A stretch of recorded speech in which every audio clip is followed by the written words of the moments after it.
KYC पई चौकी रे बुहा हेले वृद्धा। बलांगीर जिला पाटनागढ़ अंचल एक अभावन घटना देखा मिली। भत्ता टंका बाहर करने 70 वर्षरू ऊर्ध्व वृद्धा को चौकी रे बैंक को बोही नेउछंती संपर्क। एपरी एक अभावन घटना देखा मिली बलांगीर जिला पाटनागढ़ रे।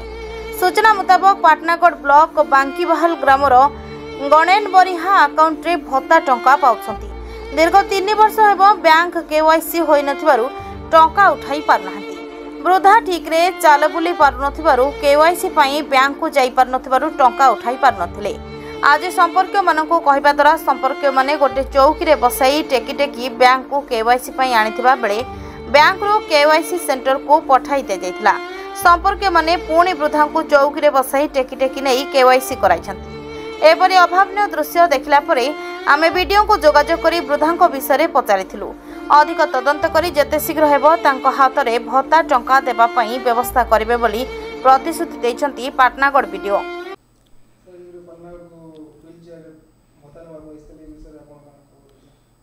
देखंतु एटा आपण पाखरु जानि पाइलु जे बांकीबाहल हमर जो पांडामुंडा ग्राम पंचायत रे गोटे आमर ओल्ड लेडी पाखापाखि 75+ एज रो तांकर अकाउंट रे जो पैसा पड़ुछि भत्ता पैसाटा तार पई से बैंक को पाटनागढ़ को आसिकी विड्रॉ करिकी नेउछंती बोली की खबर आसिला। आमे तांको हमर जो पंचायत ऑफिसर अछंती एवं ब्लॉक सिक्योरिटी ऑफिसर को इनक्वारी पे पठाई की तांकर जो मधुबाबू पेंशन रो जो वैकेंसी अछि तो से वैकेंसी रे तांको ऐड करिवु एवं तांको आमे कैश इन हैंड देवा पई प्रशासन तरफ तत्परता नहींछु एवं सेटा आगामी नेक्स्ट जो मंथ रे जो भत्ता पाइबो से कैश इन हैंड पाइबो। बलांगीर जिल्ला रो संवाददाता संतोष कुमार पटनायक रिपोर्ट श्रीक्षेत्र लाइव।